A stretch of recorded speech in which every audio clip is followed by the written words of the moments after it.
The best fried chicken in Texas. Rody's Country Fried Chicken. Texas born, Texas raised. A chicken joint with 35 years of service to our community. Thanks to our loyal customers and social media followers. Come try the best gizzards in Texas, the best tenders in Texas, and the best chicken in Texas. Call us at 830-773-9189. 830-773-9189. Don't forget, we have curbside service and delivery by DoorDash. Or find us on Facebook, Rody's Chicken. RODEES Chicken. Like us on Facebook. The best fried chicken in Texas. Rody's Country Fried Chicken.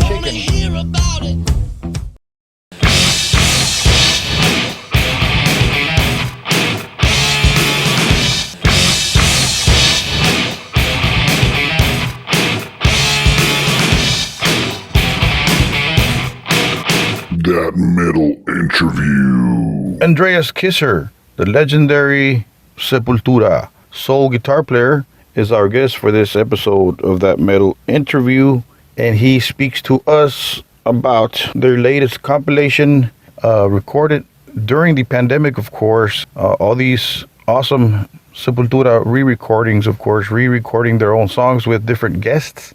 And if you guys haven't heard this stuff on YouTube, it's just awesome shit, man. Awesome metal. If you want thrash metal, you want awesome metal, check it out, man. Sepultura. And anyways, Mr. Kisser speaks to us about this compilation and the why behind it and why they decided to do this, And also he speaks to us about Quadra, which is a Sepultura album from last year, 2020. They did not get to tour that album as it was released right before the pandemic, so isn't that fucked up, man? I mean, an awesome album that did not get to be shown to the public live, as they say. It wasn't toured. So anyways, but actually they did tour right before the pandemic, man. They got to play Isolation, which is a song from Quadra. I got to see it on YouTube. It's on YouTube, you guys can catch it. And he mentions another performance. I believe they were playing Isolation also, so it could have been about two times they played Isolation, or any song from Quadra for that matter. And anyways, let's spin a song from Sepultura's latest release, which will be out on August 13th via Nuclear Blast. Let's go with Slave New World, again from their up-and-coming Sepulquarta, coming out August 13th. Here's some Sepultura, Slave New World, featuring Matt Heafy of Trivium. Enjoy. I'll be right back.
Killer stuff, man. Slave New World, of course, off of the Chaos AD album, but this time it's off of the Sepulquarta album coming out August 13th via Nuclear Blast Records. There you go. So Matt Heafy accompanying the Brazilian legends Sepultura, Andreas Kisser, Paulo Jr., Mr. Derek Green, and the great drummer of Eloy, Casagrande. Anyway, so let's go with our interview with Mr. Andreas Kisser of Sepultura. And here it is, man. Enjoy. How is the pandemic going on in your part of the world in Brazil? And have you gotten your shots, your vaccines, that is? I got my first shot last week, and hopefully by September or October, most of the Brazilians will be vaccinated, and hopefully we can get some normality back. But so far it's been chaotic, political situation and all, but it is what it is. I hear you. It's the way it is. It's just a horrible time for the world, huh? So, but the good thing is, there's a light at the end of the tunnel so far, so that's good. True. Yeah, it's good to see shows coming back and all the announcements for festivals and stuff. And we have also a European tour, with Sacred Reich in November, December. That we're working very hard to make it happen, so hopefully it will. Awesome. So first of all, thank you for making awesome music and always bringing brutal metal to us fans. And thank you for that. I'm a fan myself. So thank you, man. Thank you. New album, Sepulquarta, coming out August 13th. Nuclear Blast, right? Bunch of different guests. How did this idea start? Re-recording your own songs again with special guests. Yeah, I mean, in the beginning, we didn't have any intention on any idea to release an album, because we had a brand new album that came out in February 2020, and we had all the touring and an amazing, calendar in Europe, all over the world, and all of a sudden everything stopped because of the pandemic and the COVID and etc. So we had to cancel everything, and so far we didn't have the chance to play the new album, Like I said, hopefully this next tour in Europe will happen and we'll have the chance to jam the new songs, for the first time. But while we were home, we couldn't travel, we couldn't rehearse, we couldn't do anything as a band. We kind of created this event every Wednesday, still with the concept of the album, quadra, numerology and geometry and all that stuff. The fourth day of the week, because quarta is Wednesday, in Portuguese, and it means the fourth day of the week if you start the week on Sunday, So, and we did that, not thinking about an album, but just thinking about keeping the band together and having this event where we could talk to our fans. We have a Q&A, and we wanted to perform our music, in this new format of quarantine format.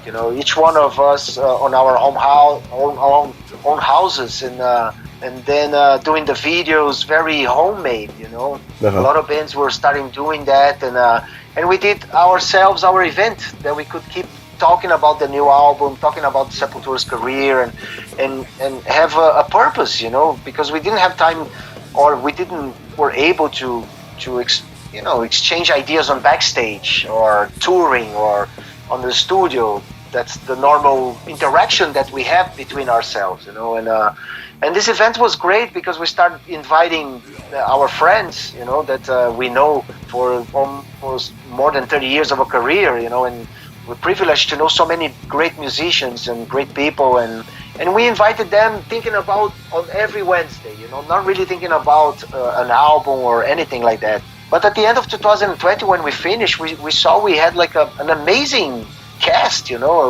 fantastic people together with us playing Sepultura's music, and we decided to remix everything, properly for an album and master everything and put together in an album. And we chose 15 songs and many guests being a part, and it's amazing because it's not really a live album and it's not really a studio album. It's something else.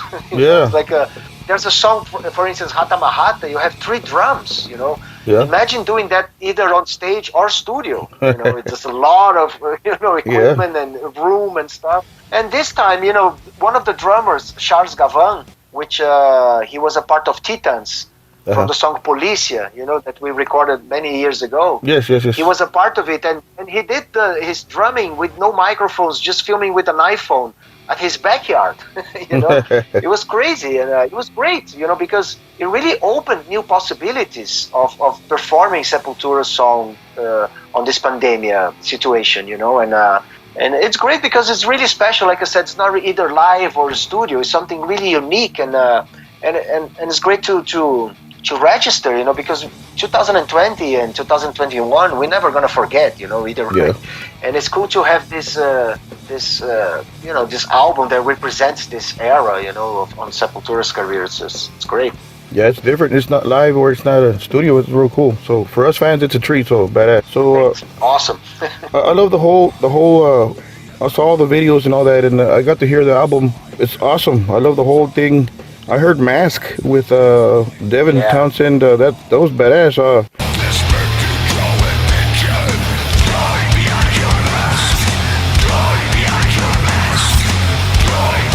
Were you already a strapping young lad fan, or was this just a friendship you have with him? Yeah, kind of both, Actually, I heard of Devin Townsend first with Steve Vai when they did an album together, and it was insane, And then I followed his career, and he's very creative. He's a producer, a musician, a performer, Yeah. He's everything, It's amazing, And Paulo was the one who actually met him a few years ago, and they had a conversation, and he knew a lot about Sepultura. He was a fan, and it was really cool to know that he really enjoyed this heavier stuff as well from Brazil. So Yeah. and then we got this contact, and because of Sepulquarta, we invited him in one of these events, and it was great. And he mixed that song. That's the only song he mixed. Okay. Because he asked to do so, because he has all the structure at his home studio and everything, and he's a great mixer as well. So, and the rest of the album was mixed by Conrado Ruther, which is the guy which we use here in Brazil. We work with him in different albums and stuff. And but the only song mixed by a different guy is Devin's. It's Mask, So, and when we called and we asked them to be a part, the first solo from Mass, for instance, it's his, it's not mine. Yeah. It was cool to have a different taste and a different idea, because what I did on the album in live and stuff, Of course I did some of the solos, but the idea was really to bring the guest and make him really free, to try to like Danko Jones singing Sepul Nation is very different. Yeah. And it's cool, to have this new taste of Sepultura's music that was really interesting, to hear. So how is it working with producer Jens Bogren? How is it different than working with, like, for example, Roy Z or Ross Robinson? How is it different? It's totally different. A producer can be very because one is from Mars, the other one is from Saturn, Yeah. and we are from Earth. Somehow, that's why we want it, because we want this different perspective and point of view about Sepultura's music and their input, how to achieve the sound that we are looking for, and etc. And a producer, regardless of the name, he is the fifth member of the band in the studio. Yeah. Total freedom to say anything about the music. He's not a writer per se, but to make really portray as the best that we can Sepultura's music, and we decide things together as a band, as a group. And with Roy Z, with Ross Robinson and Jens Bogren was always like that, and Andy Wallace as well. Yeah. Was amazing guys, amazing producers, but they have very different ways of working. Uh-huh. Ross Robinson liked to enjoy his mornings, doing his stuff, going for a bike and going to the mountains and stuff, and then he back in the afternoon and we work till late night. And Jens likes to work starting at 6 in the morning, tracking guitars and stuff. It was very difficult for me in the beginning, but we have really to adapt to a situation, and once you have a goal, everything makes sense.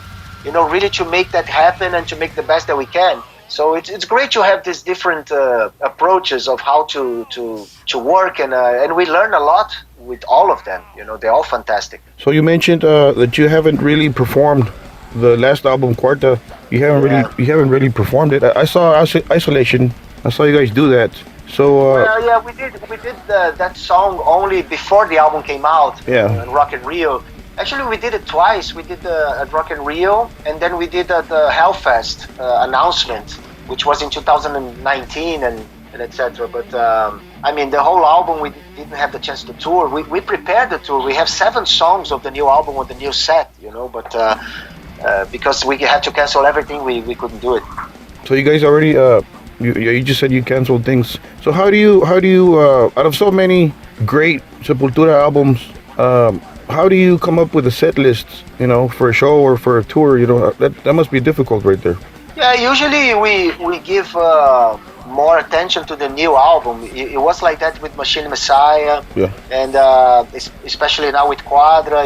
As I said, we have 7 songs and plus the Machine Messiah stuff, and we have to play our, let's say, classics. The Refuse Resist, Territory, Roots, and it's a part of our history, and even older stuff like Side B's or C's, from Morbid Visions or even Roots album have songs that we don't play for a long time.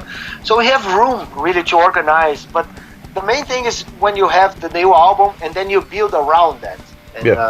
And of course we have special set lists where we did the whole Chaos AD album or the whole Arise album, special occasions and stuff, And but usually it's the last album that really is the spine, of everything, and then we build around that. Yeah, you have to promote the new product. Yeah, I got you.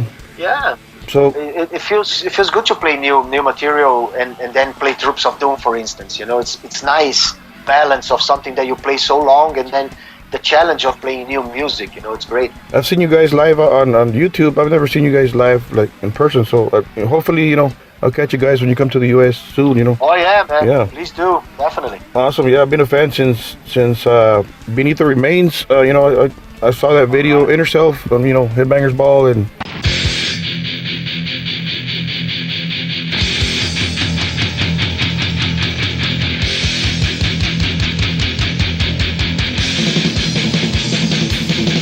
Oh, dude, with our first shows we did in Texas, we did, I think with Sacred Reich and Devastation. It was insane, man. It was one of our favorite places to play in the world, A lot of the Latinos. Yeah. It was insane. It was very fantastic, It was one of the best tours. Yeah, a lot of us crazy people in Texas. Oh, yeah, man. So I used to spin that cassette, man. I had Beneath the Remains. I played it every day, before I went to school, and I would get in trouble and everything. And man, I just I became a fan. Man, I just want to tell you thank you for coming up with such awesome music, back then and today and every day. So Thank you, man. did Beneath the Remains launch the band into worldwide fame, or what changed in your life? Can you talk a little about that? No, definitely. Beneath the Remains was our first release with Roadrunner, a worldwide record label that put it out in one day. Basically, the whole world had the new album. Of course, we had Schizophrenia before that was bootlegged in Europe. We didn't get any money from it, but the name Sepultura was really well spread on the underground scene with that album and, with the bootleg edition and etc. And when Beneath the Remains came with all the promotion, with the record label, Roadrunner was really building up and growing. It was really a lot of people, some people already heard about the name, and Beneath the Remains was really, it was something that changed our life really, as you said, completely.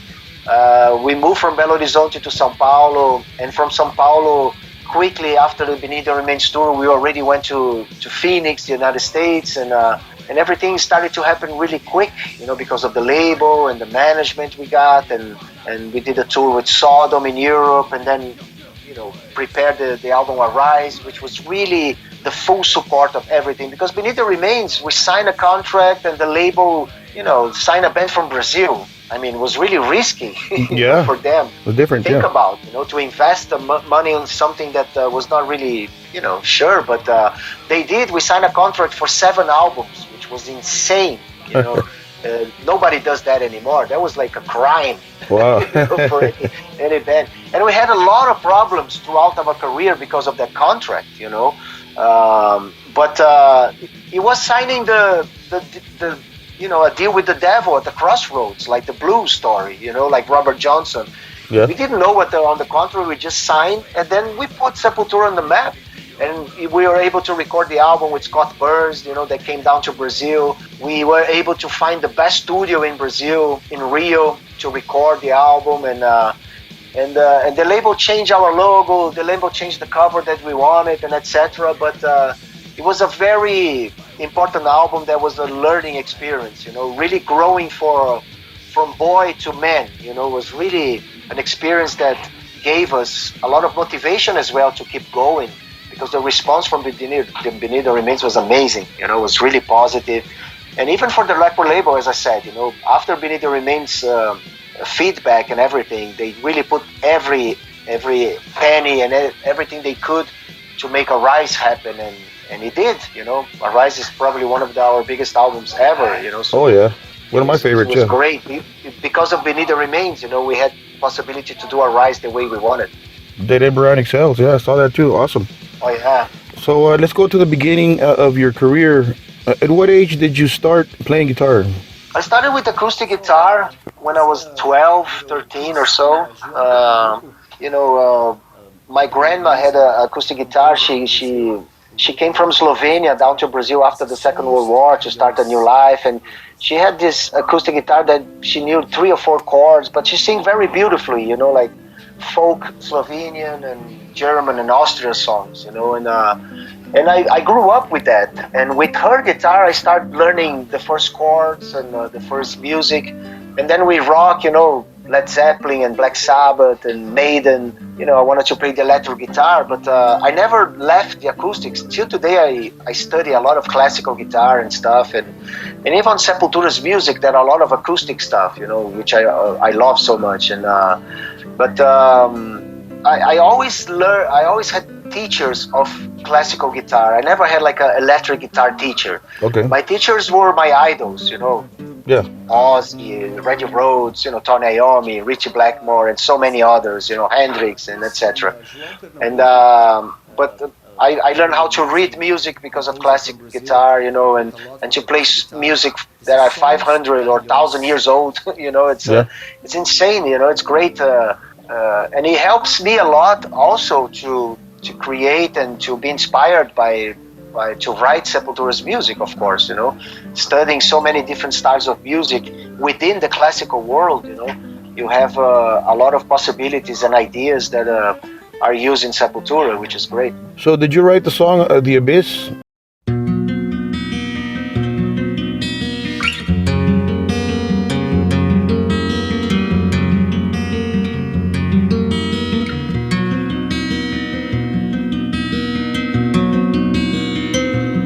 On Schizophrenia?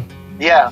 Oh wow! So it was very much influenced by Randy Rhoads and Stevie Howe from Yes, that kind of stuff, and it was my first album that I did ever, with Sepultura, and my first experience on the studio as well, and it was a challenge to record an acoustic piece like that. It was very difficult, but I did it. It was a really a probation, like a test or something that you really develop your style and the way you play, because the studio, you hear everything. You hear every defect, every little breathe or something that you move your feet and stuff. Because the microphones are very sensitive, and to record something acoustic, you have really to be in balance. Really to avoid all that while you're performing the song, so it's great school for sure.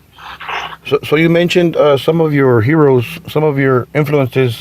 You mentioned Randy Rhoads and all that. Who else do you point at as your heroes? Yeah, besides those, like Judas Priest, of course, Glenn Tipton, K.K. Downey, and Slayer, all the big four, musicians, and especially the guitar players, because the style I play, it comes more from the big four, the aggressiveness, the right hand, and, James Hetfield, Dave Mustaine, and Scott Ian, Gary Holt, those masters, so Kerry King and Jeff Hanneman, all of those. And the progressive stuff, as I said, Steve Vai as well, of course, Frank Zappa, and Stevie Howe, and Pink Floyd, Dave Gilmour. I love them all. Music's so wide and open, but I like more the blues and rock, not too much the jazz guitar playing. I like more of the blues, like B.B. King and Buddy Guy. When I lived in Arizona in the 90s, I have the possibility and chance to see so many blues, like Clarence Gate, Mount Brown, in Phoenix, Bo Diddley. I saw some festivals, blues festivals in the north, like in the Washington State while we were on tour. It's great. I learned a lot about the blues living in America, of course, and I love that. It's the basic of what heavy metal is, the Crossroads and Black Sabbath, like I said, signing the contract with the devil and stuff like that. And, there's a lot of in common with that. And even classical music with Paganini, he was considered the violinist from Satan, the satanic violinist and stuff, There's always connection with that where you have like a virtuoso doing amazing stuff with the instruments that nobody did before, so and I love all of that, not too much the jazz world, but blues and classical for sure. Now, I've spoken to different rock metal artists like yourself, interviews, and a lot of them point to Sepultura as an influence and as heroes, How does that feel? I mean, you guys are going over 30 years of playing, How does that feel, It feels great, man. I feel better than ever. I feel a better player, a better writer, a better person, really. With all the experience we had traveling the world. We visited 80 countries in 36 years of a career, or 75, whatever it is. It's a lot of places, and it's an amazing mark that really, it's a living experience, like no other. It's fantastic, and the music gave me this possibility, really to travel and to learn, and it's great. I feel great that we influence so many different musicians, either younger than us, and even Glenn Tinton from Judas Priest told me once that Chaos AD was an influence for him. Oh wow! I mean, I almost, I did, it was such an amazing feeling to hear that from one of your gods, Right. Wow. It's fantastic, so it's great to have this influence, not only on the youngsters, but, on people that influence you too, it's amazing. What keeps you going, Andreas? What keeps you going in the morning? What gets you to pick up the guitar and, what, I'm gonna play the guitar and I'm going on tour. I'm gonna set up a rehearsal. Well, that's life, for me, my family, of course, which I build around as well, my music and traveling and etc. Without them, I wouldn't be able to be a successful musician and vice versa, a successful family, father, and all the stuff, But it's the present, every day is a new day, and that's so special, It's up to you if you take regrets from the past or too much anxiety for the future, That's the balance you have to find, and music and my family and life itself, I find that balance, So I live day by day, Sepultura was very much connected to the present, and because that's all that exists, our connection to the past and to the future, it happens on the present all the time, whatever time means, But I guess that's it. That focus on now, that really keeps us alive and really feeling very much on our best moment. It's great. I can't wait really to go back on the road and be on stage, which is the best place to be. I have to mention your drummer, Eloy. He's a beast, man. He's a beast. He's a monster on the drums. And how did you find this guy? Yeah, we actually I heard about him when he was really young, like 6 or 7 years old or something. 7 years old when he started playing drums. Okay. He actually studied at the same school that Igor Cavalera's kids in the same city. Really? And and we heard about, you have to know this guy, this kid. He plays drums great and stuff, But time went by and etc. And later he was playing with different bands and stuff, and some friends really told us about him, and we remember about him, and we got connected, and he was perfect for Sepultura. He was, that's what the type of music he wanted to do, really, more technical and more extreme and etc. He was playing with some other more popular bands and stuff, not really expressing his full potential, and now in Sepultura's music, he is insane. These last 10 years that we're together is a fantastic experience. So and he helped us to take Sepultura's music to a different level. There's no doubt about it. It's very stimulating to work with such a great talent, and he's a great kid, a great guy, very professional. So we're very happy with him, and hopefully we can create a lot of stuff in the future together. It's fantastic. I've seen you guys create music, together in the room. Those videos that you guys post, man. You guys are, yeah, it's crazy. So, Great, man. So let's speak de la Tierra.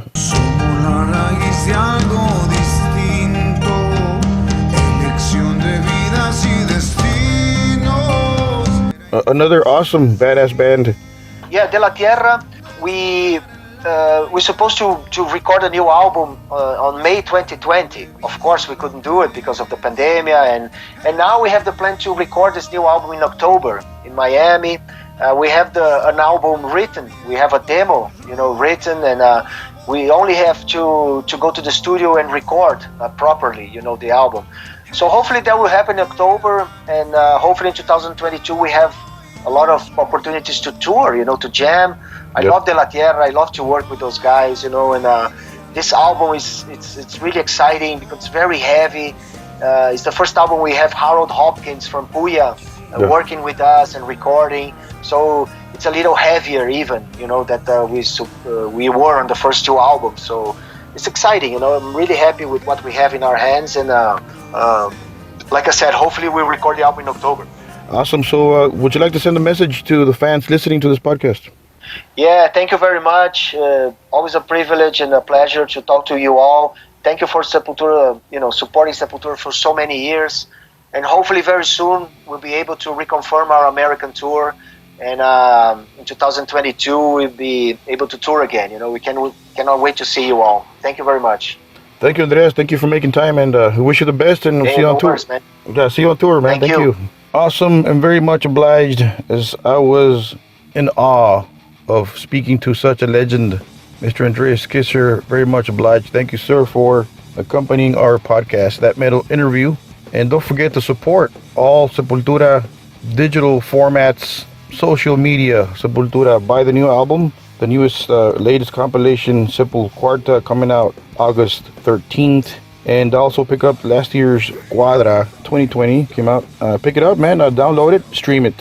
For that matter, stream all their stuff, man. Sepultura has been a band that has influenced, many metal bands, as they've told me in different interviews and I've read about. So you guys should check out all Sepultura, the whole catalog, man. Check it out, starting from Bestial Devastation, Morbid Visions. Check it out all the way through the new one, Quadra and Sepulquarta. Anyway, so don't forget to keep it metal.